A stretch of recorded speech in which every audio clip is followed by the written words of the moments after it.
Hey everybody, Eric here, welcome back to the channel. And as promised last week, I said I would take a closer look at Hornby's 2020 rocket. You can see here in front of me, I've got the Centenary version, which you can tell the difference because a triangle style box and the coaches have different names on. Other than that, the logo is essentially the same, so this will be relevant to anyone who's just bought the latest version, which has come out this week, I believe. Now this isn't your standard rocket. This has been modified with DCC SOUND and a firebox light by Alan of Model Railway Workshop. I will put a link below to his Facebook page. The decoder is a Zimo decoder and a Youchoos sound file. Now you would have probably seen on these from other people that DCC fitting them is usually done with a 6-pin decoder and it goes in the water tank. If I take the water tank off here, you can see instead we've got the Youchoos speaker in there hidden away, and if I just put the top back on and turn the loco over, you can see underneath, you can just about see it there, is the Zimo decoder hidden away, and it actually fits under there quite nicely, just enough room to get the axles back in and it to work. And the advantage of doing that is we've not had to raise the coal load up, so the figures that come with the model sit in the correct place and it all looks as it should. Talking of which, these figures do actually come off. They're not glued in or anything. If you see there, they do come off, and the purpose of this is when you fit the rocket logo back into the box, you can't actually get it back in the foam with the figures on, so you have to pull them off. Now I don't know if you can see, but they have a very small little peg on 1 foot each, and that just goes into a small little hole on the loco and tender, and you can see they sit on there quite nicely. It's quite a tight fit, so they stay on while you're using the loco, so no worries with that. Coaches, it comes with 3 little carriages. They're absolutely tiny. I can't believe the amount of detail on them for the size, really.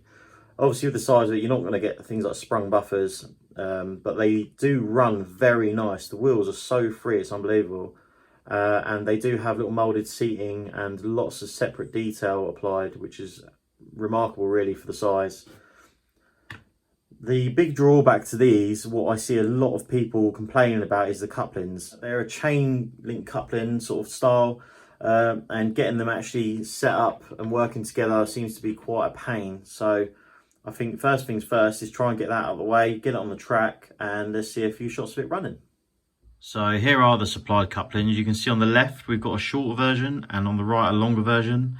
I believe the shorter version goes between the rocket locomotive and the first carriage, and the longer version is used to go between the rest of the carriages to join those together. So let's put the camera down and see how well this goes.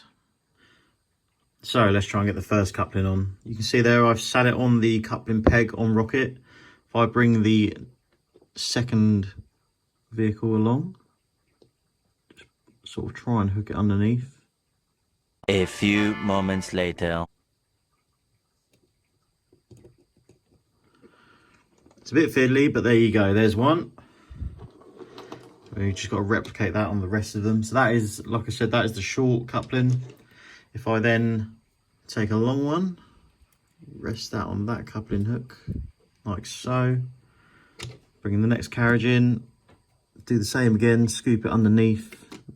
Get a little screwdriver in here just to help line it up. It's very fiddly. Oh, we nearly had it.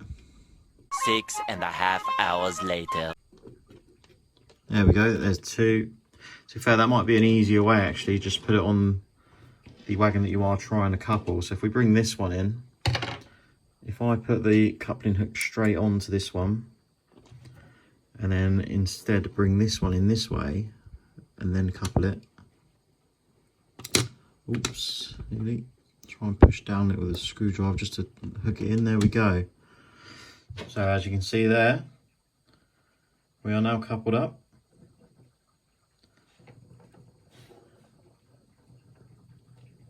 And there she goes. Or not. Yeah, someone didn't check the height of the chimney against the cable gantry, did they? Silly me. So now that we've got over the silliness that is the couplings and the obvious height problem of the chimney, which may not suit everyone's layouts, let's go through some of the sound. So function 1, we've got the usual sound which you'd expect. Function 2 is an active brake on this sound file. So 3 and 4 are the little horns. It's quite hilarious, to be fair. And then you've got your usual stuff, usual sort of blower noises and things like that. Function 6 is the nice one, which is the firebox. There you go there, we've got a lovely little illuminated firebox. Really does bring it to life. Other than that, you get the odd noises as mentioned. Also some funny ones, like seagulls, just in case your layout is based near the seaside. Or maybe a few cows if that tickles your fancy. But enough of that, let's see how it runs.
So, hope you're pleased with that. A couple of small criticisms I have. As you can probably guess, it's going to start with the couplings. They're a nightmare.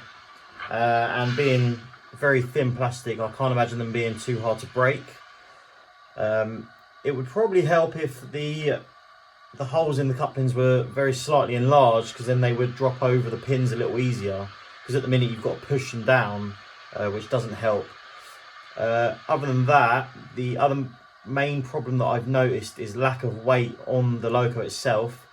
You would have probably noticed it in a couple of the videos, the front wheels begin to turn before the rest of the train starts. It's just too light basically, and it also gives the odd problem with electrical conductivity. So every now and again you might hit a slight patch of semi-dirty track, and it's really going to be noticeable on this. Something I did think of which might be handy is the funnel is actually hollow, so you could probably drop some lead down there and then seal it off, and that would help put the weight over the front wheels, because it's only driven by the two front wheels on their own.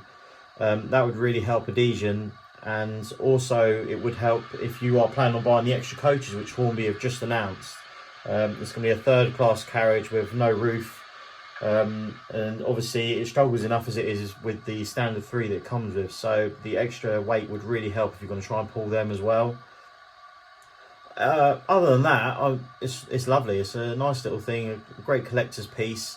The sound and the firebox really set it off and make it different and stand out. It's just a nice little thing to run every now and again. I wouldn't run it every day on your layout because it's such a pain, and obviously a lot of layouts are going to have issues with the height with the chimney because it is a lot higher than your usual 00 models. But other than that, it's excellent, and hats off to Alan again for another great job, and it's been nice to have it here. So thanks for watching, and hope you enjoy your rocket if you order one, and see you again soon. Cheers.